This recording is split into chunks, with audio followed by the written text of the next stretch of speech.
Et me revoilà. Me revoilà avec le t-shirt du jour. On en parlera avec Anthony. T-shirt du jour, c'est Les Dents de la Mer. Film mythique, hein, des années 80. Alors, j'ai eu Anthony au téléphone. Bon, on s'est raté. Voilà, ça arrive. Et puis, le voilà qui s'affiche. Je vous demande d'accueillir French Adventurer, l'Indiana Jones français, Anthony Verlaine. Salut Gilles. Salut Anthony. On a dit que tu étais parti à l'aventure, que tu avais en fait, on a eu, À l'aventure sur mon canapé. voilà, parce que là tu es à Paris en fait. Là, je suis à Paris, regarde, il fait moche, il fait gris, Oh, je suis à non, non, Paris. il y a le ciel bleu, il y a un coin de ciel bleu. Tu exagères, mon ami. Merci beaucoup d'avoir accepté mon invitation pour t'exprimer auprès de ceux qui me suivent. Alors, je vais Merci. faire une présentation assez rapide. J'ai écrit un petit texte sur toi hier. Donc, je D'accord. vais, voilà, ça va me servir d'introduction. Et après, mon ami, je vais te laisser la parole parce que tu as beaucoup de choses à nous dire, beaucoup de choses intéressantes en plus. Donc, je pense que l'heure va passer extrêmement vite. On essaiera de répondre quand même à quelques questions. Je vais surveiller les questions qui seront posées sur le chat. Donc, Anthony Verlaine, tu as 34 ans. C'est ça. Tu es aventurier professionnel. Ça te convient comme étiquette? Tu n'aimes pas trop les boîtes, tu es un peu comme moi. Mais aventurier Ouais. professionnel? Je préfère le terme aventurier que influenceur. Donc Ah, on aventurier, va c'est en très bien. parler, on va en parler, on va en parler. Après, ne me dévoile pas ce que je vais dire quand même. Donc, tu produis du contenu vidéo sous forme de documentaire. On a vu un extrait de ton clip magnifique qu'on peut voir sur ton site. Donc, de clips de reportage grâce à tes compétences, notamment de pilote de drone professionnel. Le pilotage de drone, je suppose que c'est une passion. Tu as été formé pour ça? Alors oui, tu fais une formation qui est d'ailleurs assez compliquée en France. C'est un petit peu comme le permis, hein. Il faut passer un code, ensuite il faut passer des épreuves. Et voilà, donc ça dure plusieurs semaines, c'est assez compliqué. Mais effectivement, c'est une passion parce qu'en fait, le drone permet de voir des nouveaux horizons. Il y a des endroits où j'étais allé où en photo, ça rendait pas excessivement beau. Et en fait, en prenant de l'altitude, incroyable. Vraiment Ben, incroyable. c'est ce qu'on voit apparaître de plus en plus grâce à cette technologie des drones, grâce à des caméras aussi comme les GoPro qui ont cette tendance en fait de faire des ultra grand angle. On pourra peut-être développer ça tout à l'heure. Mais tu es aussi ce qu'on appelle sur les réseaux sociaux un influenceur. Voilà. Ta Ouais. spécialité, ce sont les voyages. Tu sévis sous le nom de French Adventurer avec un blog et aussi un compte Instagram. Tu as une belle communauté aujourd'hui de 60 000 followers. Alors toi et moi, on se connaît depuis peu. Donc tu fais partie de mes lecteurs. Tu m'as écrit, on a échangé, voilà. Donc tu m'as donné envie de m'intéresser à toi, à ton chemin de vie, à tes activités. Et là, donc on s'est parlé récemment en visio pour programmer donc ce live. Et tu te souviens la première chose que je t'ai dite? C'est à toi, tu es un sacré bon client. Ouais, je me rappelle. Parce que, ouais, ouais. Alors je vais expliquer pourquoi. Car avant de vivre ta vie d'aventurier professionnel, d'aventurier, tu travaillais dans le monde de la diplomatie et de la C'est ça. politique internationale. Tu es diplômé donc en sciences politiques, en Mhm. géopolitique, en diplomatie. Tu t'es spécialisé sur les questions environnementales, donc protection de l'environnement et aussi de la cause animale, notamment dans le domaine de la protection de la ressource en eau également. D'ailleurs, tu as écrit Ouais. une thèse à ce sujet lorsque tu étudiais dans le Nevada, à l'Université du Nevada aux États-Unis. Donc, tu as écrit un livre géopolitique de l'eau dans la région de Las Vegas. Mais moi, ce qui m'intéresse le plus, c'est le sous-titre, en fait. C'est les ressources en eau dans le sud-ouest des États-Unis, facteurs de coopération, outils de développement ou enjeux de conflit. Donc, on va parler peut-être de l'importance de l'eau, parce qu'apparemment, donc, tu es un des spécialistes dans ce domaine-là. Donc, ton livre a eu quand même beaucoup de succès, notamment dans le combat de titans contre les politiques, donc les hommes politiques, et qui voulaient assécher les vallées amérindiennes. Tu as travaillé à l'Assemblée nationale, donc en France, auprès de nos élus, à l'ambassade de France en Namibie. Namibie, pardon. Namibie, c'est un pays en Afrique. Ça se situe où exactement, la Namibie? Alors, c'est le premier pays au nord de l'Afrique du Sud. Ok. Donc assez peu Voilà. connu quand même la Namibie et tu as intervenu aussi à l'ONU. Et c'est là en fait où tu as mesuré, où tu as touché du doigt l'importance et le pouvoir dans ce qu'on appelle les lobbies. Et ça, c'est un point que je voudrais aussi développer avec toi. Alors, ce qui me plaît dans ton parcours, c'est quand même un changement de vie hallucinant qui a eu lieu, parce que maintenant, donc, tu as quitté ce monde de la diplomatie, de la politique, pour aller donc sur vivre ta vie d'aventurier. Tu as eu un changement de vie et tu le définis très bien, tu t'en souviens très bien. C'est ce que je décris un petit peu dans le tome 2 de Hit. C'est ce jour où le temps s'arrête, où tu prends conscience de certaines choses, où ton monde, en fait, va complètement changer. C'est le 1er décembre 2012. Tu peux nous expliquer comment est arrivé ce moment? Tu parles du déclic, comment le déclic est Le arrivé? déclic, ouais. Le déclic. Donc, euh, effectivement, j'étais gravement blessé à l'étranger. Et alors attends, je vais juste enlever ma guitare parce que j'entends un écho. Hop, Tu es musicien aussi, tu joues de la guitare? hop là. Excusez-moi. Hop là. Voilà, c'est mieux comme ça. Tu es musicien aussi, tu joues de la guitare? J'aurais pas cette prétention de dire que je suis musicien en plus. Ah, attends, j'ai inversé Mais en tu, plus mais face à toi, mais j'essaye un petit peu. ouais, mais tu J'essaye un petit gratouilles. En peu, fait, tu as mais un contact avec un instrument physique en tout cas. c'est ça. Mais justement, à cause de mon accident, c'est un peu compliqué parce que j'ai le bras gauche qui est paralysé à 70%. Donc, c'est un petit peu difficile de jouer avec les cordes. Je comprends. Mais j'essaie du moins. Revenons Euh, sur ce fameux jour du 1er décembre 2012. voilà, donc je suis gravement blessé à l'étranger. Et en fait, qu'est-ce qui se passe? Je suis hospitalisé pendant très longtemps. Et pendant 2 ans presque, un an, ouais, on va dire presque 2 ans, j'ai rien d'autre à faire que faire cette rééducation où concrètement je me fais chier. Je suis là, je réapprends à utiliser mon bras, je réapprends à utiliser plein de choses et donc du coup, pour tuer le temps, je lis beaucoup. Je lis beaucoup, je regarde beaucoup de documentaires, ça c'est depuis que je suis gamin, et, euh, et j'ai rien d'autre à faire en fait. Et donc je lis beaucoup de livres sur le développement personnel, je lis beaucoup de livres sur les grands explorateurs de l'histoire, je lis beaucoup de livres sur les voyages, sur la nourriture, sur plein de choses. Et c'est là où j'ai le déclic, j'ai le déclic de me dire, ok, la vie que j'avais auparavant, ça me correspond pas, c'est pas ce que je veux. Euh, dans la vie, on travaille, enfin, on fait des études, on fait des études jusqu'à allez, 18 ans, on passe le bac, ensuite on fait des études jusqu'à 22, 23 ans. On a quelques mois où on cherche un travail, on a un travail, et après, jusqu'à la retraite, on travaille. Et au final, on n'a pas vraiment de période comme ça où on n'a rien à faire. Rien à faire d'autre que de penser et de réfléchir à ce qu'on veut faire. Donc moi, mon accident, c'est... Sauf les week-ends ou les vacances que tu décris très bien dans Oui, ton mais... clip. Et aussi une phrase, je vais juste te couper pour pouvoir te relancer là-dessus. Tu Ouais, écris, pour un homme, l'espérance de vie en bonne santé est de 62 4, ans,4 mois. c'est ça. Donc, et l'âge de la retraite est à 62 ans pour le moment. Tu as 4 mois pour en Bon. profiter. Donc, c'est quand C'est même ça. une phrase C'est assez. que moi, dans mon métier avant, je travaillais, je comptais pas mes heures, je rentrais le soir. Le soir, je mangeais le plus rapidement possible et j'allais dormir. Et le lendemain, je retravaillais.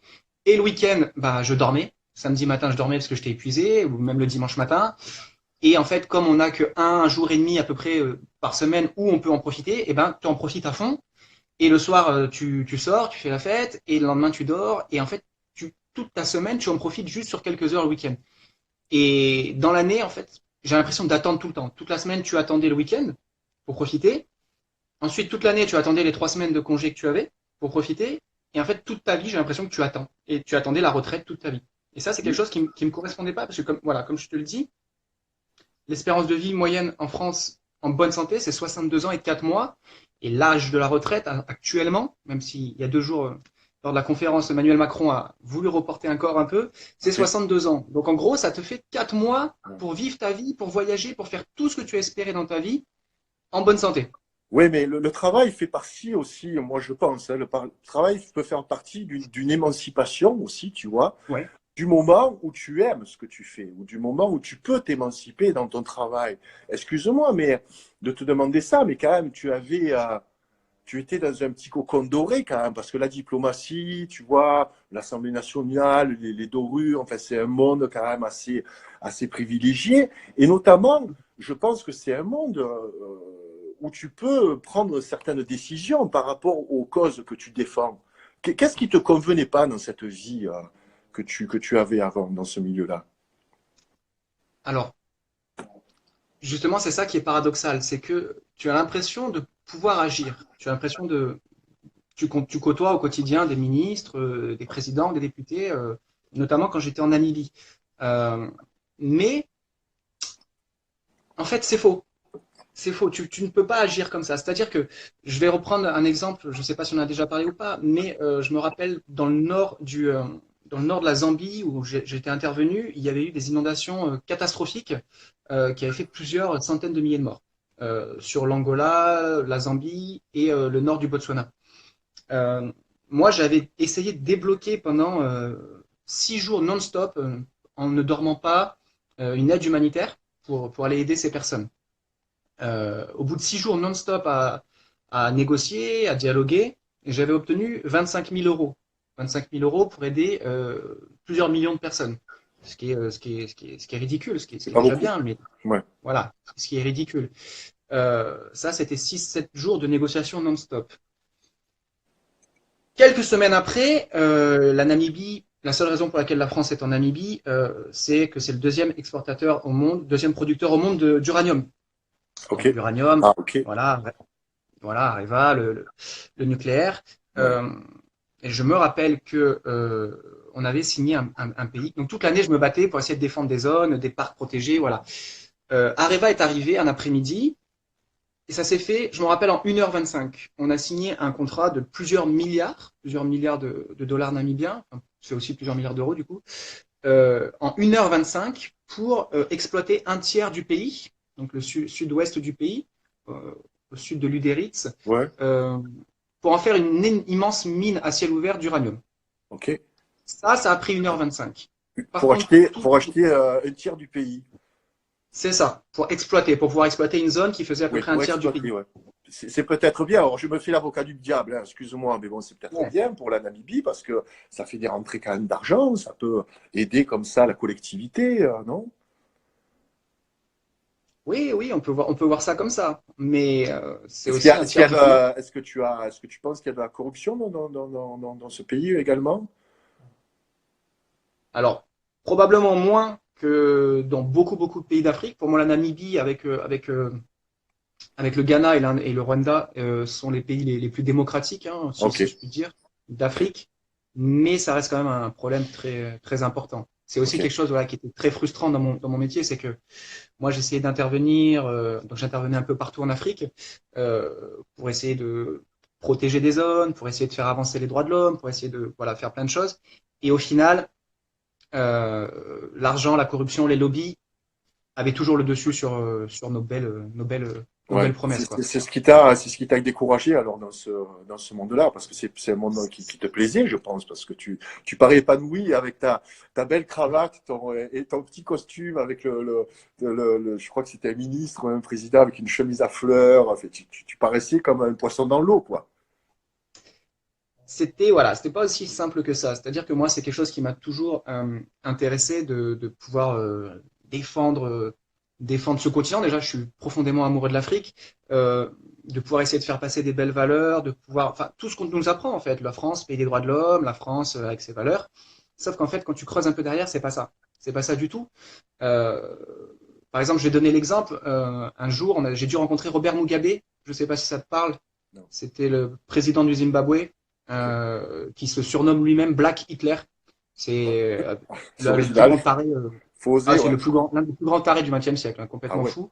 Ok. Et bah là, il était destitué après 40 ans. Hein, il y a quelques mois, il a été destitué. Et donc moi, j'étais obligé de le rencontrer. Et comme on est des diplomates, on était là et on devait lui serrer la main et faire des grands sourires, Votre Excellence. Alors concrètement, j'avais envie de prendre une machette et de lui arracher la tête.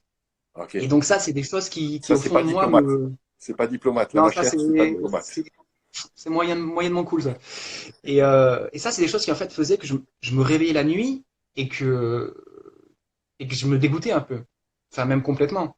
C'est-à-dire que voilà, aller serrer la main alors que je sais qu'ils vont qui vont faire une mine d'uranium qui va détruire un tiers du pays. Et nous, on devait être là pour défendre les intérêts de la France. Et Ouais. ça, c'est des choses voilà, qui, effectivement, sur cette courte période, m'ont vraiment dégoûté et me faisaient sentir une personne que je n'étais pas, en fait. Voilà. Ouais, c'est tout à fait compréhensible. Donc, tu as fait cet accident, t'a permis aussi d'arrêter le temps et de commencer déjà peut-être à réfléchir. C'est ça. Et Le comment temps, t'es c'est venu alors? Oui, le temps, c'est quelque chose, je pense, maintenant je le sais, j'en suis persuadé, c'est la chose la plus importante qu'on ait. Aujourd'hui, dans notre société, on va dans une société qui va vite, très très vite. Et d'ailleurs, ça, tu en parles très bien dans ton livre. Vite pour la consommation de nourriture, vite pour la santé, vite pour tout, tout le temps. On n'a pas le temps. Moi, euh, je rentrais, je gagnais bien ma vie, je rentrais, je dépensais l'argent que j'avais le week-end parce que c'était le seul moment où je pouvais le dépenser et qu'il fallait utiliser ce temps pour vivre, entre parenthèses.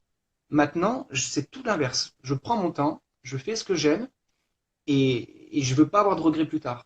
Donc c'est vraiment ce déclic, ça a été vraiment ce changement de paradigme par rapport à ouais. la notion de temps. Comment tu as enclenché en fait ce changement alors dans ton activité professionnelle? Tu as fait ça brutalement ou petit à petit? Comment tu en es arrivé là aujourd'hui? Complètement brutalement. C'est-à-dire que, un petit peu comme dans le film Into the Wild, je sais pas si tu oui, je pense que tu as dû le voir, j'ai du jour au lendemain, Tu as pris ton sac cravate, à je me dos? rappelle, c'est ça, sac à dos, machette et hamac, les seules trois choses que j'avais pris. Et je me rappelle avoir brûlé ma cravate préférée que je portais à l'Assemblée nationale. Belle cravate Giorgio Armani qui coûtait 120 euros. Je me rappelle l'avoir pris avec moi et l'avoir brûlé dans le feu. Bon, c'est pas très écolo, mais l'avoir brûlé dans le feu C'est pour symbolique. symboliquement, voilà, symboliquement marquer le coup. Et du coup, ben, j'ai commencé à marcher. Je suis parti d'Afrique du Sud, Cape Town, et j'ai commencé à marcher. La première expédition, c'était à travers toute l'Afrique. Et c'était dingue. C'était absolument dingue. Et du coup, bah ça fait maintenant ça fait près de 6 ans que je fais ça tout le temps. Je découvre des pays, je fais des expéditions. Alors le but c'est pas d'aller dans les hôtels 5 étoiles, des choses comme ça. C'est quand même il y a quand même un but sportif, un but de dépassement de soi, de survie. Alors j'aime bien la survie, j'aime pas forcément ce terme, mais d'essayer de survivre par soi-même, Mhm. de cueillir, voilà. Oui, tu as un côté quand même qui est très, très nature, en fait, très prégnant. Tu es en dehors des sentiers battus. Voilà, t'es pas une agence de voyage, quoi. C'est assez clair. Non. On pourra le voir Non. par rapport aux destinations. Mais lorsque donc tu t'es lancé, je pense que tu avais donc quelques économies. Je pense tu étais dans cette mentalité. Je fais quand même un peu d'économie, avoir une Porsche pour la soif, on ne sait jamais. Donc, tu avais une petite réserve quand même pour. Alors, oui, j'avais une petite réserve, mais là, il y a un point que j'ai oublié de spécifier, c'est que je m'ennuyais, je lisais beaucoup de livres, et en fait, il y a un projet que j'avais en tête depuis très longtemps.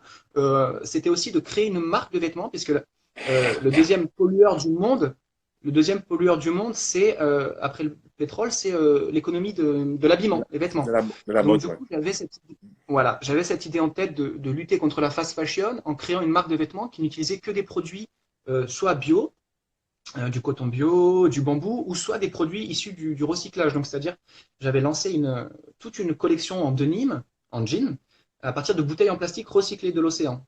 Voilà, la marque s'appelait Verlaine et Rimbaud, et c'est cette marque qui m'a permis pendant quelques années de pouvoir financer mes expéditions. Très, très, enfin, assez populaire Verlaine et Rainbow aujourd'hui.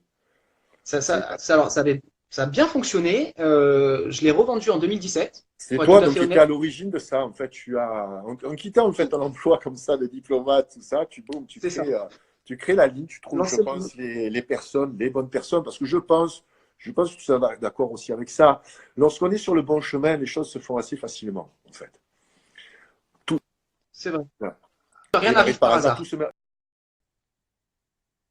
Quand tu es sur le bon chemin, tout se met en place pour que ça fonctionne. Et souvent, on se dit, oui, mais comment on va faire, comment on va financer ça, etc. J'aime les personnes comme toi qui prennent le risque et qui réfléchissent pas forcément, qui se lancent, et puis on verra ce qui va arriver, quoi.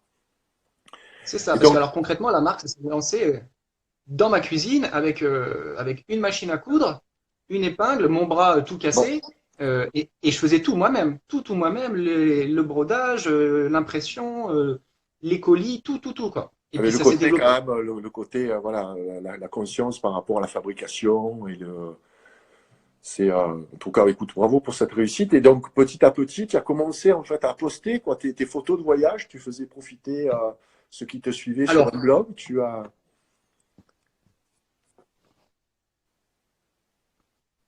alors en fait, moi, ça va paraître hyper paradoxal ce que je vais dire. Je déteste. Je n'aime pas beaucoup les réseaux sociaux. Voilà, c'est quelque chose qui,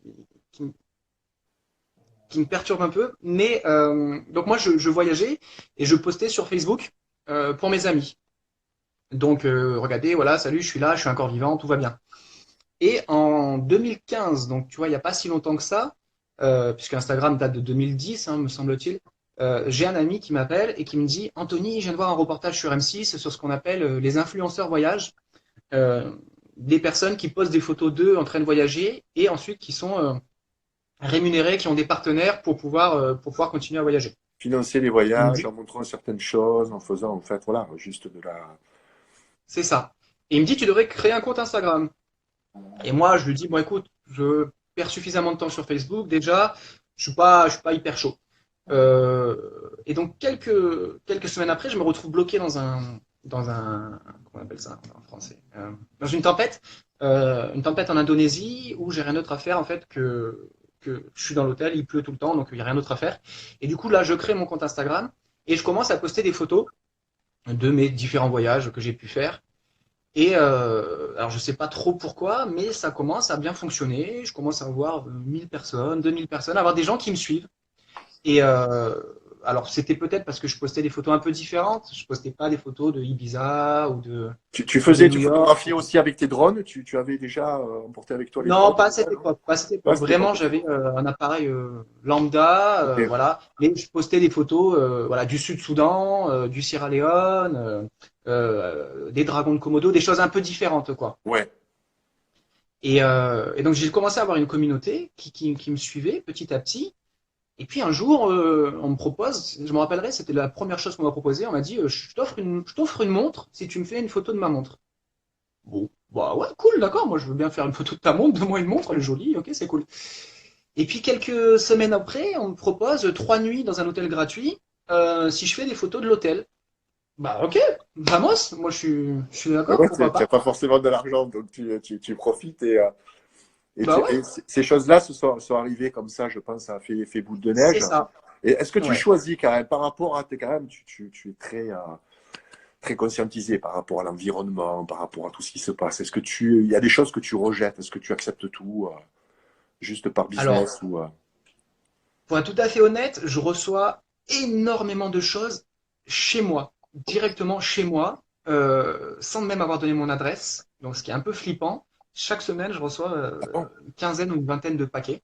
Alors là, juste avant, tu vois, j'en ai reçu un là, qui est Ok, sur le lit là-bas. ok, Euh, et, et en fait, c'est des cadeaux qu'on m'offre dans l'espoir que je fasse une publication, en fait, ok, donc on que ne te le j'en parle. demande pas en fait. D'accord. Alors, on me demande. Mais on va dire qu'il y a aussi 70% du temps où je reçois des trucs comme ça. Bon, bah ok. Ok. Donc ce qui m'énerve un peu, parce que je reçois la plupart de ce que je reçois, 95% des choses que je reçois ne correspondent pas du tout à mon éthique, à mes valeurs ou même à ma communauté voyage aventure. Ok. Donc je suis plutôt dans la décroissance, mais je reçois plein de trucs, donc c'est un peu chiant. Mais bon, je vais pas me plaindre, mais voilà. Et donc pour répondre à ta question, je 95% des choses qu'on me propose, je les refuse. Il faut que ça ait déjà un rapport avec le voyage ou l'aventure. Donc déjà, ça, c'est déjà limité. Et puis après, derrière, je fais des recherches, je creuse et je vois si ça va pas à l'encontre de mes valeurs. C'est en éthique. Voilà, Ouais, ouais. dans l'éthique. Ouais. Euh, Par exemple, j'ai eu une proposition de Coca-Cola l'été dernier, qui a un très beau budget aussi, parce que bon, moi, Ah, c'est aussi mon j'imagine, ouais. métier. Parce que justement, Donc, allemand, c'est des sociétés qui ont des beaux budgets, ouais. voilà. Il faut aussi que je finance mes expéditions, que je paye mon appartement à Paris. Enfin, voilà. Euh, Et ben même avec un très beau budget, voilà, des fois c'est compliqué de dire oui ou de dire non. Là, en l'occurrence, j'ai dit non. Je dis non à pas mal de boîtes. Mais ouais, c'est ça qui est compliqué, c'est de trouver le juste milieu entre ce que tu peux accepter et ce que tu dois surtout refuser, quoi. Ouais, après on est toujours sur un peu cette tangente parce que même l'argent que l'on reçoit nous sert à quelque chose. Je pense qu'on fait des choses qui sont bonnes pour, je dirais, pour le collectif, hein, je dirais, pour le bien commun. Donc voilà, ça nous sert aussi à financer. Et puis quelquefois, ces compagnies, ça leur permet de faire du greenwashing aussi, hein, de se dédouaner un Ah oui, petit complètement. peu en faisant des dons. Bon, donc je comprends un peu ta problématique. Parlons un petit peu de la protection animale, parce que tu as dans tes stories, tu as une partie en fait où tu as gardé dans tes stories tout ce que tu as fait dans la protection animale. Et je t'ai vu, ça m'a rappelé pas de bons souvenirs, hein. Je t'ai vu dans un élevage en fait porcin, donc avec une bête à tes pieds, quoi, en train de giser dans son purin, dans sa merde là. Tu peux nous raconter un petit peu cette expédition qui était. C'était une expédition, c'était voulu, c'était dans le cadre d'une enquête? C'était une expédition que je voulais mettre en place depuis pas mal de temps. Je l'ai mis en place avec une association d'activistes très actifs sur le terrain qui s'appelle Direct Action Everywhere, Ok. qui font un boulot formidable, qui sont très actifs aux États-Unis. Là, ils viennent de se lancer en France il n'y a pas longtemps. Euh, alors, moi, je voulais le tourner d'une manière où on allait visiter plusieurs élevages au hasard. C'est-à-dire que je voulais pas aller voir l'élevage le plus horrible qu'ils avaient déjà choisi auparavant. Je voulais vraiment voir de mes propres yeux ce qu'il en était, mais en prenant plein d'élevages au hasard. Ok. On a visité des élevages de poulets qui appartiennent au plus grand fast-food de France.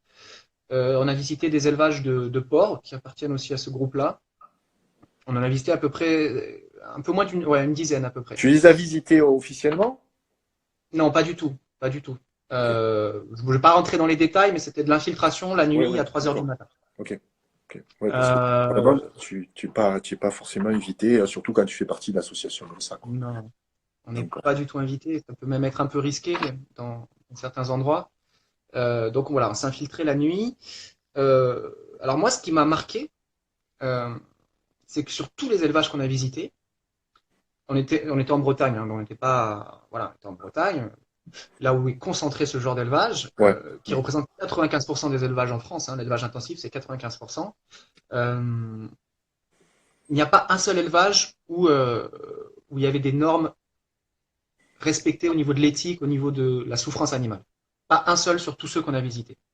Et comme je te le dis, voilà, c'était vraiment des élevages pris au hasard, c'était pas des élevages ciblés. Et à chaque fois, la même horreur. Euh, Vraiment des usines en fait, des usines de mort, mais vraiment très bien planifiées. Alors dans d'autres proportions, ça m'a vraiment rappelé ce que les nazis avaient pu mettre en place, c'est-à-dire vraiment des camps sur plusieurs kilomètres où tu rentres dans la première partie et tu vas avoir des immenses truies qui font 500 kilos, qui sont au sol, dans des cages, vraiment, mais dans des cages. C'est-à-dire que la Pas truie, écraser le elle est, petit, en fait, pour pas qu'elle, justement, qu'elle puisse se retourner, tout ça, en fait. Elles sont bloquées, là. c'est ça. Donc, elle est au Terrible. sol Terrible. et tu as au-dessus d'elle peut-être ça d'espace dans une cage en fer. Et donc, elle est soit sur le côté droit, soit sur le côté gauche. Et là, tu en as des milliers comme ça. Ouais. Et donc, d'un côté ou de l'autre, selon le côté à laquelle la truie a accouché, tu as à peu près une trentaine de porcelets qui sont là et qui la La traient tête. toute la journée, en fait. Ouais, Voilà, qui la tête toute la journée. Sauf qu'en fait, des fois, la truie s'est mise du mauvais côté, ce qui était le cas à peu près, j'ai compté une fois sur 10 à peu près. Et donc, tu as du côté droite la truie avec ses mamelles à l'air, et du côté gauche, une trentaine de porcelets qui sont en train de mourir ou qui sont déjà morts en décomposition parce qu'ils ne peuvent pas téter la mer. Donc ça, c'était ce que je voyais sur la quasi-majorité des élevages. Donc ça, c'est la première partie. Ensuite, tu as la deuxième partie où tout est automatisé, en fait. L'être humain ne vient jamais dans cet endroit, à part le jour où il vient les chercher pour les amener à ouais, l'abattoir. oui, parce qu'il y a un pépin technique et tout. C'est ce qui m'avait C'est ça. choqué dans les élevages, notamment porcins. Bon, aussi, on a fait des infiltrations comme ça. En fait, il n'y a personne, quoi. Tout est fermé, quoi. C'est tout automatisé, quoi. Tu vois, c'est le truc. En fait, les mecs, C'est ils ça. arrivent juste quand il faut, quoi. Voilà, c'est incroyable, quoi. Et puis, ils restent comme ça 6 mois dans le noir total. Et puis, Ouais.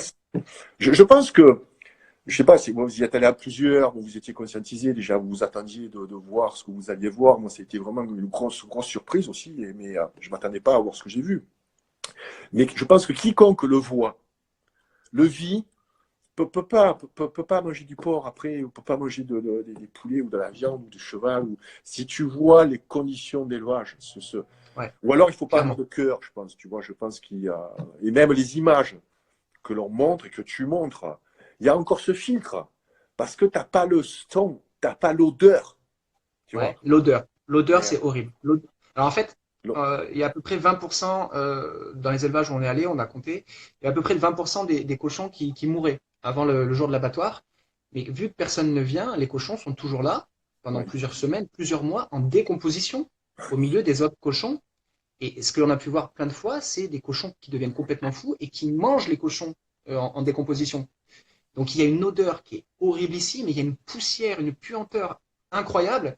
Mais moi, vraiment, ce qui m'a marqué, c'est l'automatisation. Une fois que les cochons atteignent un certain poids, des trappes s'ouvrent. Et donc tu passes de l'endroit où tu es né à la deuxième salle. Ou dans la deuxième salle, vous êtes beaucoup plus. Et puis une fois que tu as atteint les 100 kilos, tu passes dans la dernière salle, la trappe s'ouvre, mais personne ne vient d'ouvrir la trappe, hein, c'est automatique. Et la trappe s'ouvre et tu vas dans la dernière salle où il y a le camion qui t'attend pour t'amener à l'abattoir. Et tu n'as pour les jamais vu la cochons. lumière du jour. Ouais. C'est incroyable, c'est vraiment incroyable. Et l'autre chose qui m'a vraiment marqué, c'était les yeux. Quand on a visité les poulets, c'était un petit peu moins, c'était horrible, pareillement, ils étaient sur le dos en train de mourir, voilà. Mais les yeux d'un poulet, bon, c'est moins expressif que les yeux d'un cochon ou les yeux Ouais, d'un cheval, ou ouais, voilà. ouais, Les yeux des cochons, vraiment, il y avait de la terreur et de l'incompréhension, vraiment des yeux humains qui me regardaient en me disant, mais pourquoi vous faites ça? Et ça, vraiment, ça, c'était le plus dur. C'était vraiment le plus dur. Voilà.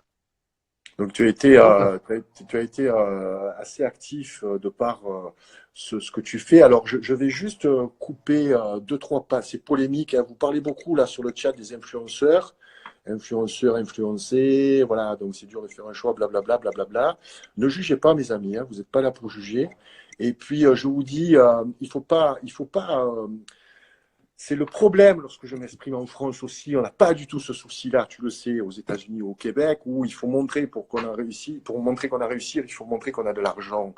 L'argent n'est pas tabou, mes amis. C'est en France que c'est putain de tabou, d'accord? C'est bien de gagner de l'argent parce que c'est bien, parce que l'argent peut nous financer en fait notre travail. Nous vivons grâce à ça. Après voilà, c'est vrai qu'il y en a qui sont vendus, mais je pense que les plus vendus, c'est ceux qu'on voit sur les médias mainstream. D'accord, où la publicité, tu la bouffes à longueur de journée. Moi, je suis pour les influenceurs, oui. Voilà, à titre personnel, bon, je ne vous fais pas la promotion de marque parce que je suis, voilà, je veux rester indépendant, mais il ne faut pas rejeter ce côté, je dirais, pécunier. Tu m'avais un peu averti, Anthony, parce que c'est généralement ce que des fois on te parle de ça, hein, beaucoup. Et donc, voilà, il ne faut pas que ce soit tabou en France. Moi, je suis très content lorsque vous achetez mes livres, vous achetez, hein, même si le revendeur prend 40%, il faut le savoir. Mais voilà, il y a de l'argent, en fait, qui nous sert à financer, à vivre notre vie. Voilà. Donc, voilà, c'est pas du tout tabou. Et puis, je suis très fier de recevoir ben, l'influenceur des voyages par excellence. Voilà, je pense que vous êtes plusieurs, mais des comme toi, il n'y en a pas beaucoup. Alors, je t'ai choisi, je ne sais pas si tu as vu sur le live tout à l'heure où on a eu des problèmes pour se connecter. Je suis allé dans ma garde-robe. Tu sais, moi, je suis un fan de t-shirt rock. Je porte que ça. d'accord. Voilà, un petit t-shirt entre 15 euros, tu vois, qui vont me durer 20 ou 30 ans quelquefois. Et là, j'en ai trouvé un. C'est un film, en fait, des années 80, parce que tu vas me parler aussi de ces animaux. Tu reconnais cette affiche, Ah, mon ami? je reconnais. Les dents de la Voilà. mer. Alors, parle-nous un peu de ça, parce que j'ai envoyé une petite story ce matin qui est sur ta page, où on te voit Ouais. comme ça, les bras accrochés donc, à une espèce de filin, et puis derrière toi, une espèce de poisson. Qu'est-ce que c'est qu'il y a Mhm. derrière toi? C'est un requin-tigre. Ok. Alors, moi, Alors, pendant parle-moi des années, parle-moi des requins. Comment t'es venu cette passion-là alors c'est un peu bizarre, mais moi, pendant des années, j'étais terrorisé à l'idée d'aller dans l'eau. Puis que je suis petit, j'ai pas trop de peur, de phobie, donc c'était un peu terrible pour ma mère. Par contre, les lacs, la mer, j'étais terrorisé à cause justement de Steven Spielberg, qui est pour moi un cinéaste incroyable. J'ai vu tous ses films quand j'étais gamin, et du coup, j'ai eu cette phobie des requins depuis l'enfance. C'est-à-dire que même quand j'allais dans un lac, je n'allais pas à plus de 10 mètres parce que je me disais, il y a un requin en fait. Et ça fait partie du processus de changement où je me suis dit, toutes les choses qui me font peur, je vais les faire. Donc, l'endroit où j'étais terrorisé, j'avais même pas nagé dans un lac, tu vois, genre le lac de Ah Genève, ouais? j'y allais pas, je me disais, il y a un requin. Et je me suis dit, allez, stop, on emmerde tout ça. Tu vas en Afrique du Sud à Gans Bay, qui est genre la mecque des requins, c'est-à-dire que Ok. c'est là où il y a le plus de grands requins blancs au monde au mètre carré, et tu vas aller nager là-bas. Donc, je te laisse imaginer la transition, quand même, qui était très Ouais, difficile. c'est Parce brutal, c'est que... brutal. Mais en tout cas, c'était efficace. C'était efficace puisque la première plongée, c'était en 2009. Et depuis, j'ai plongé avec des centaines, voire des milliers de requins à travers le monde, notamment en Afrique du Sud. Donc voilà. Cette photo, l'idée de cette photo, c'était de montrer qu'en fait, euh, on- le requin tue malencontreusement à peu près 5 personnes par an, 5 humains par an. Alors la plupart du temps, quand c'est des requins blancs, c'est par mégarde, c'est-à-dire qu'il va te prendre pour un autre animal, pour un phoque la plupart du temps, et le grand requin blanc va venir, il va te croquer, bon, avec sa mâchoire, il te coupe en deux, ou il t'arrache un membre, et malheureusement tu meurs, mais il va pas te dévorer. C'est un peu différent avec les requins bulldogs et les requins tigres, qui sont un peu plus agressifs, mais l'idée c'était de montrer que le requin tue 5 personnes par an, et pendant ce temps-là, nous on en tue 100 millions par an. On tue Euh, 100 millions de requins par an. 100 millions de requins par an. C'est l'un des plus grands génocides qui existent, animal. Mais Euh, c'est la pêche, en fait, qui. alors, il y a la pêche, les filets, mais la principale exportation, c'est pour les Chinois qui font des soupes d'ailerons de requin en Asie Ok. particulièrement, mais surtout Pourquoi en Asie. l'aileron de requin est réputé pour avoir certaines vertus?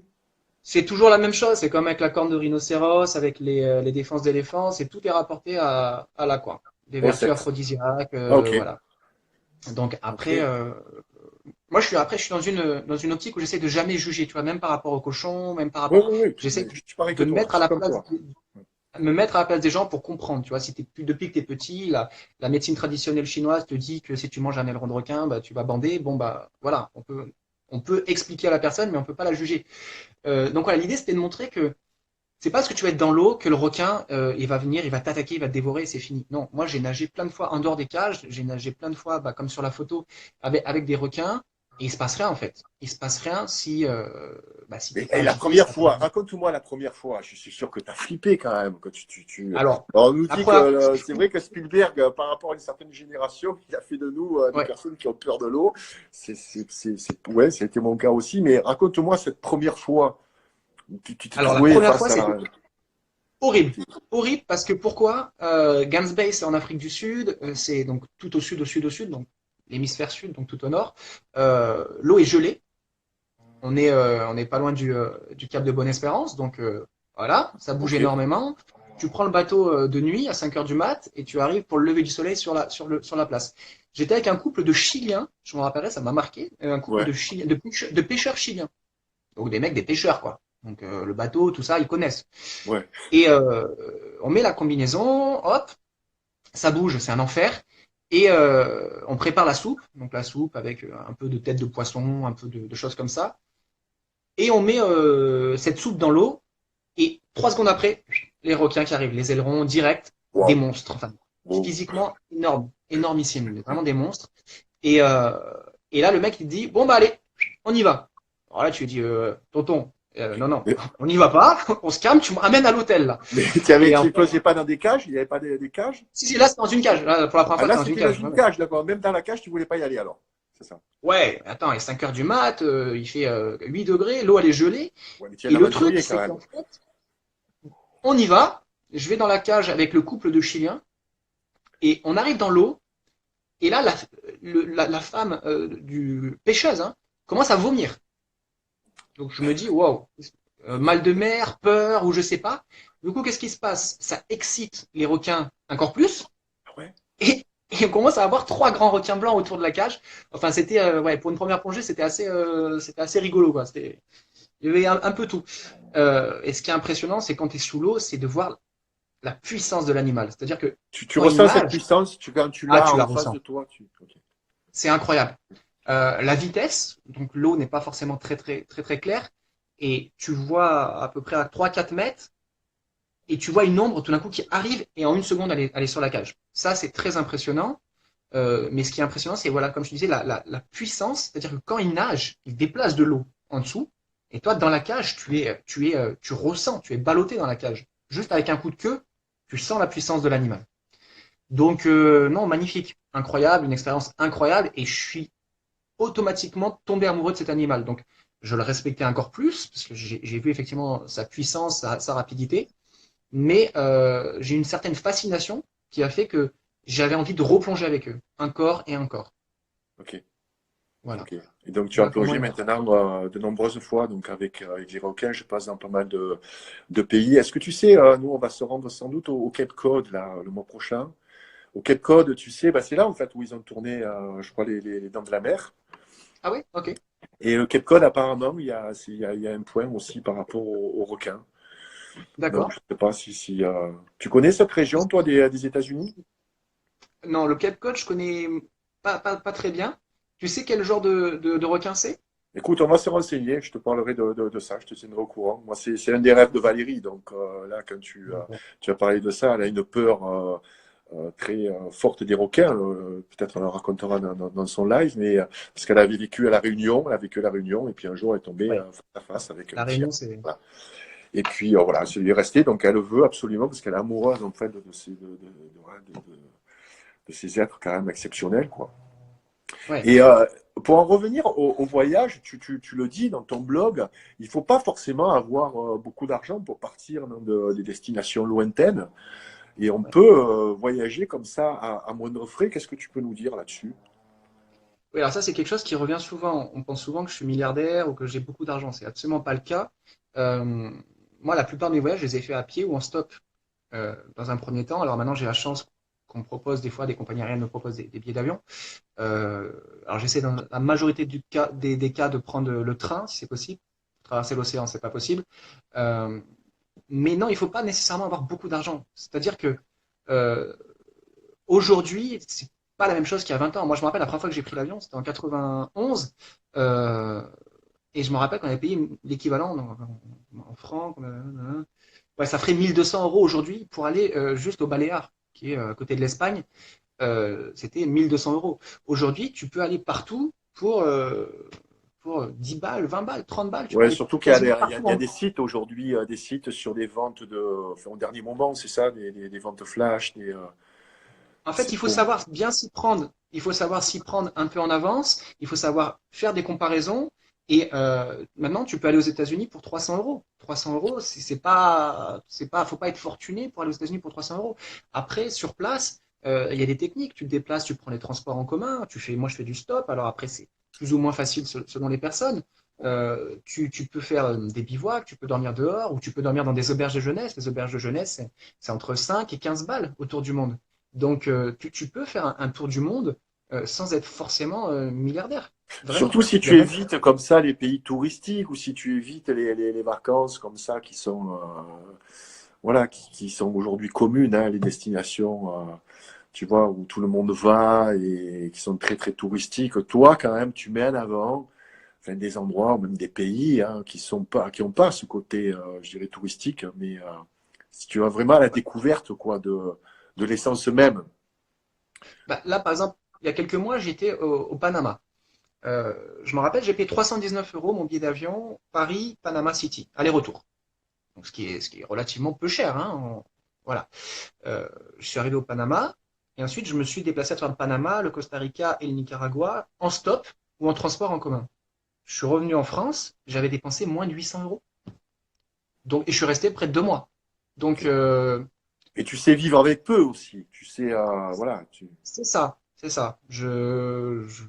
Après, je me prive pas, je me prive pas. Tu peux manger très bien, mais il faut aller au marché local, il faut sortir un peu des grandes zones touristiques, il faut savoir discuter avec les gens surtout. Moi, toutes les choses qui me sont arrivées autour du monde, c'est en discutant avec les gens que j'ai pu rencontrer des gens qui m'ont invité chez eux et on a gravé des souvenirs incroyables, inoubliables. J'ai fait des rencontres incroyables. En 2014, quand j'avais traversé l'Amérique du Sud, j'avais atterri à Rio de Janeiro. Et le premier soir, j'étais pas allé sur Copacabana, sur Ipanema, tous les endroits, Liblon, comme ça, hyper touristique. J'étais allé dans une espèce de petite favela, enfin, en bas d'une favela, et j'avais commencé à parler aux gens. Voilà. Alors, avec mon brésilien, mon portugais aléatoire, et eux avec leur anglais aléatoire. Et c'est comme ça, en fait, que tu fais des rencontres incroyables. Et le soir même, je me retrouve à parler football et aller jouer sur la plage avec ce qui me semble être bon, bah, un membre d'un gang ou quelque chose comme ça, mais ma foi fort sympa. Et on joue au foot, et à la fin, il me dit, mais tu dors où, toi? Je dis, bah, moi, je sais pas, j'étais dans une auberge de jeunesse, mais pourquoi pas, moi, j'aime bien rencontrer des gens. Et le mec m'invite, et en fait, je me suis rendu compte que c'était le chef de l'une des plus grosses favelas de Rio. Il m'a invité chez lui, et je suis resté près d'une semaine chez lui.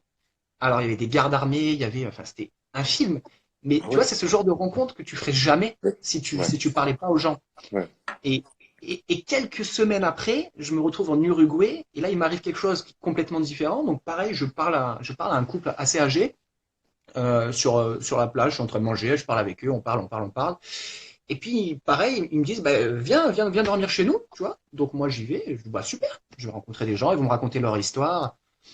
Et puis, j'arrive dans un espèce de château, donc vraiment une demeure incroyable.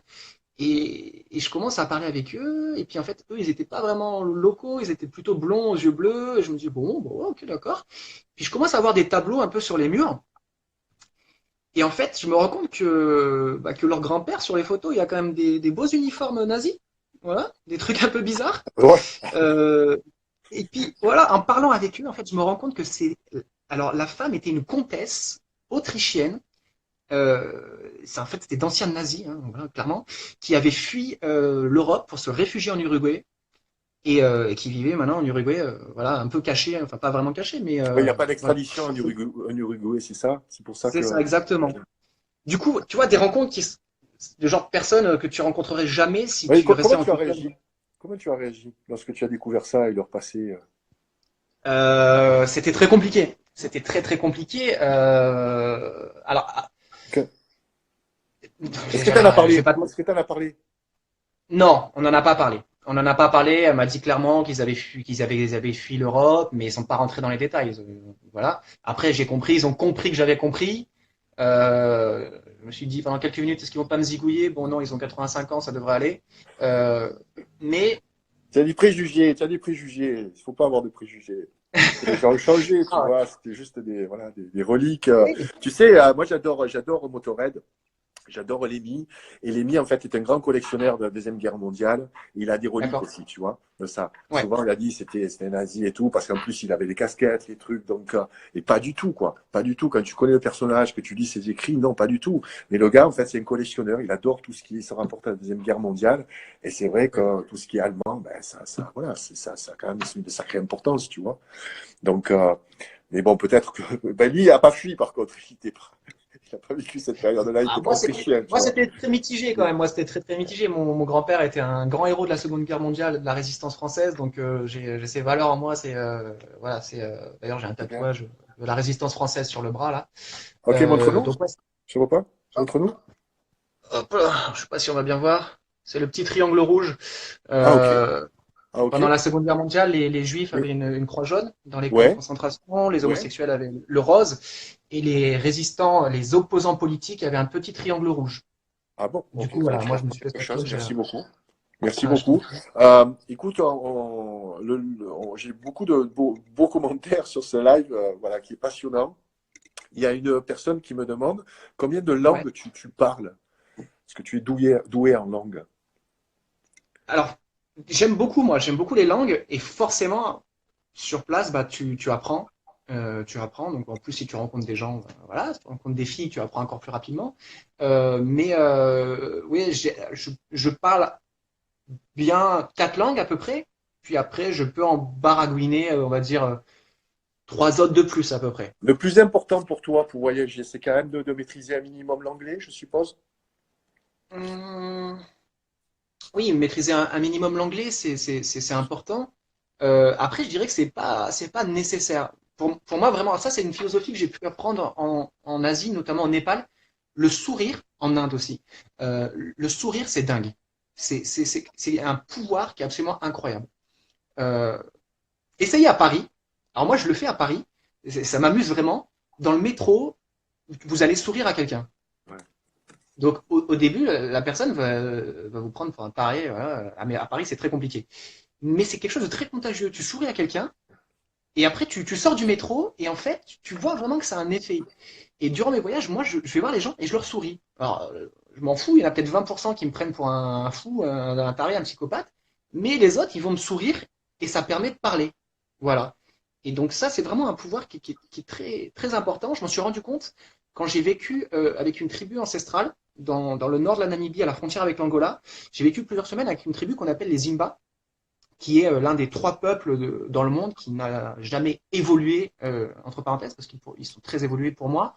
Donc on en retrouve au cœur de l'Amazonie, on en retrouve en Papouasie-Nouvelle-Guinée, et les troisièmes, c'est ce peuple-là, les Zimba, qui ne parlent aucun dialecte qu'on pourrait comprendre. C'est-à-dire que c'est une langue des clics. Voilà, ça Ah oui, correspond à oui, peu oui, près à oui, ça. ok, ok. C'est que du clic, d'accord. Il n'y a pas de Voilà, mots, en la fait. tongue, la clic tongue, ouais. Et du coup, moi, j'ai vécu avec eux et bah, du coup, on communiquait pas, puisque, enfin, on communiquait énormément, mais on communiquait pas par la parole. C'est-à-dire que même le moindre geste, genre super ou j'ai soif ou manger, il me regardait, il me disait mais qu'est-ce qu'il me raconte lui? Ah C'est quoi ouais? ça? Donc, Ok, ah ok. ouais. Pas du tout de la Donc même chose. Ok. ah, du tout. Aucun moyen de communiquer, si ce n'est par le regard, par le sourire, par la bienveillance euh, ou par des dessins. On faisait beaucoup de dessins au sol. Et cette expérience m'a vraiment beaucoup, beaucoup appris sur la relation de l'être humain sans la parole. C'est vraiment quelque chose d'hyper important. Je pense que beaucoup de choses passent par les yeux, passent par le sourire, passent par l'expression du visage. C'est Vraiment. communicatif aussi, c'est vraiment communicatif. Je te rejoins. Il y a 10 jours, j'étais sur Paris, j'ai un peu fait l'expérience. Je m'attendais à voir quand même une ambiance un petit peu anxiogène par rapport aux derniers événements, par rapport à l'action des Gilets jaunes. Ben, on va en parler de l'action que tu as menée vendredi dernier. Là. Tu es assez impliqué aussi voilà, dans ces actions-là. Et j'ai trouvé autour de moi, je souriais, j'étais bien, quoi. Tu vois, j'étais très positif. Là, je suis dans une bonne période. Tu vois, j'étais ouais des balles, c'est une bonne période. Et puis, c'est vrai que les sourires sont communicatifs. J'ai trouvé les gens ben, apaisés, souriants aussi. Donc, tu peux voir aussi de belles choses. Je pense que ce que tu dégages, et tu l'as vécu peut-être avec cette tribu, ne serait-ce que par ton attitude, ce que tu dégages à travers ton regard et cette chose qu'on n'arrive pas à, nous, en fait, je pense occidentaux, qu'on n'arrive plus à ressentir, tu vois. Ouais. Ces énergies, je pense que tu as été vraiment très proche de ces énergies-là dans les tribus, justement, où tout est brut, comme ça. Exactement. Ouais. Est-ce que tu peux me parler alors de cette action qu'est-ce que tu penses de tous ces mouvements sociaux en France actuellement, toi qui est vraiment un globe-trotteur, hein, qui n'a pas de point d'ancrage, bon, hormis sur Paris, parce qu'il faut bien qu'on t'envoie les paquets cadeaux, hein, il faut bien qu'on te les envoie quelque part, donc tu as une adresse. Donc, mais bon, tu te balades beaucoup autour du monde. Tu nous as dit, tu as visité plus de 95, 98 pays. 98 pays, ouais, j'aimerais bien passer les 100 98 durant les pays. prochains mois. Donne-moi un petit peu ton retour, sans forcément aller sur la politique ou quoi, mais ton retour sur ce qui se passe au niveau sociétal en France. Moi, alors, en voyageant, il y a quelque chose qui me semble international et que je constate beaucoup, c'est l'augmentation des injustices sociales entre les personnes les plus fortunées et les personnes les moins fortunées. Le pays où je vais, par exemple, dans 10 jours, en Namibie, euh, il y a des gens qui vivent avec 10 centimes par jour et d'autres qui vivent avec des milliards. Et, et c'est cette injustice sociale, cette injustice, ouais, cette injustice sociétale qui fait qu'il y ait autant de mouvements de contestation, autant de mouvements de montée des populismes, autant de haine, une haine que moi-même j'ai pu ressentir et que je ressens toujours euh, quand j'étais gamin. Moi, j'ai grandi dans une cité où, voilà, un milieu très défavorisé et j'avais ce sentiment d'injustice en permanence. Et le mouvement des Gilets jaunes, je pense qu'avant tout, c'est un sentiment d'injustice que chaque Français n'est pas traité à la même enseigne. Voilà. Toi qui étais dans ce monde politique à l'Assemblée nationale notamment, est-ce que tu penses sincèrement qu'il peut y avoir une solution politique avec les cartes telles qu'elles sont distribuées aujourd'hui, les différents partis? Est-ce que tu penses que le changement va venir du vote, je dirais, républicain? C'est une question qui est très compliquée. Parce que moi, j'ai basé mes études, j'ai basé mon développement personnel sur cet espoir, en fait, sur cette espérance que ce qu'on faisait, que ce que je voyais, ce que les gens qui, parce que les politiciens, c'est quand même des gens qui au départ ont des valeurs pour faire changer les choses, qui ont un amour de la France, qui ont un amour des concitoyens. Euh, Ça, c'est quelque chose qu'on semble oublier assez souvent. Pas tout. Politicien, tu peux gagner bien ta vie, mais c'est pas Je non pense plus. que pas tous sont amoureux de la France, hein. Excuse-moi, mais Non, c'est sûr, pas tous. Mais au départ, on part avec comme ils partent quand même avec des valeurs de aller faire changer les choses. Après, c'est vrai que le pouvoir est très attractif, mais c'est quelque mais chose qui se casse en fait au fur et à mesure. Mais toi, Les premiers mandats, tu as touché du doigt l'importance des lobbies, tu as touché du doigt, je dirais, la finance aujourd'hui qui a mis la main sur nos vies, puisqu'elle maîtrise tout, quoi. Tout part de la finance, quoi. Donc je ouais, pense c'est que sûr. tu es conscient de ces problèmes-là. Écoute, on va pas développer, je voudrais pas, voilà, Non, mais changer ce que je voulais dire, de c'est que sujet pour. Oui, moi, je suis vraiment parti avec cet espoir en fait que la politique puisse faire changer les choses. Et je me suis rendu compte, et plus je vieillis, plus je me suis rendu compte que c'était utopique. Et que malheureusement, les lobbies, la finance et l'argent, ça semble un peu généraliste ce que je te dis, mais de mon expérience et de ce que j'ai pu vivre sur le terrain, ça passera toujours avant tout. Et donc pour répondre à ta question, le vote, je suis pas sûr que ça soit forcément la chose importante. Je pense que ce qui est important, c'est la désobéissance civile, c'est l'action citoyenne. Un petit peu comme ce que j'ai pu faire la semaine dernière. Je pense que c'est par ces mouvements-là qui au cours de l'histoire ont fait changer beaucoup de choses. Je pense que c'est par ces mobilisations qu'on pourra faire changer les choses. tu veux parler de ce que tu as fait la semaine dernière ou Oui, on peut en parler brièvement. On a organisé, ça faisait plusieurs mois qu'on travaillait pour organiser avec plusieurs associations, donc Greenpeace, Extinction Rebellion et plusieurs associations, organiser le plus grand mouvement de désobéissance civile en France de l'histoire. Et donc du coup, avec 2500 activistes, mais activistes, enfin des gens qui ont un métier, qui ont des enfants, il y avait des boulangers, il y avait de tout quoi en fait. On est parti à la défense pour bloquer 4 tours, 4 grandes tours bloquées pendant 24 heures, qui sont pour nous des symboles. Donc il y avait EDF Total, la Société Générale et le ministère de la Transition écologique. Euh, pour marquer le coup, donc l'idée c'était vraiment de faire quelque chose sans violence. C'est la base de la désobéissance civile, c'est sans violence dans un premier temps. Enfin moi c'est ce que je pense, mais pour l'instant c'est sans violence. Euh, et voilà, bloqué Total qui est Total, bloqué EDF qui est dans les 20 plus grosses entreprises émettrices de CO2 dans le monde, bloqué Société Générale qui est la banque qui finance toute l'exploitation du charbon en Allemagne. Voilà, c'était des choses symboliques et ça s'est génialement passé, ça s'est vraiment très très bien passé. ouais, Euh, tu ce as une qui, belle couverture, tu m'as dit que tu avais une belle couverture médiatique on a eu aussi. une belle couverture Est-ce que tu es, médiatique. il nous reste 2 minutes pour conclure voilà, Ok. et désolé, j'ai pas pu prendre beaucoup de questions. Je t'avais averti que ça allait passer très très vite parce que je pense qu'on fera d'autres interventions tous les deux. Je pense qu'il y a d'autres choses à développer. Et donc tu as une belle couverture médiatique. Est-ce que tu n'es pas quand même démoralisé par l'espèce d'immobilisme qu'il y a autour de nous quand même? Au niveau de la masse, cette masse en fait qui va voter, cette masse qui va prendre des Je, je suis décisions. je suis complètement démoralisé, même si je vois les choses changer. Mais ce qui me démoralise, c'est que ça me rend triste de savoir que moi-même, j'ai passé un cap où j'ai l'impression qu'on ne pourra pas changer les choses. Et ça me bouleverse. Parce que ça fait plus de 30 ans que je me bats pour que les choses changent. Et en fait, là, je suis en train de me dire que ça va être très compliqué. Euh, Cet été, j'avais lancé une collecte de bouteilles en plastique. J'ai demandé à tous mes abonnés de ramasser des bouteilles en plastique sur leur lieu de vacances. Et durant tout le mois d'août, on a collecté 2800 kilos. Voilà, c'est pas non plus un truc de dingue, mais ce qui est quand même cool, tu vois, près de Ouais, 3 tonnes. Et en fait, quand tu sais que dans l'océan, chaque seconde, il y a 2 tonnes de plastique qui est rejeté, là, je me dis que ouais, c'est ce que ouais. C'est quand tu connais, et puis tu connais sûrement les données des collapsologues, hein, je pense que tu as étudié aussi ce domaine-là. On n'a pas parlé de l'eau, des ressources en eau. Écoute, je te propose que tu reviennes si ça te dit, hein. Je sais que là, tu vas ouais, venir ouais. dans le sud.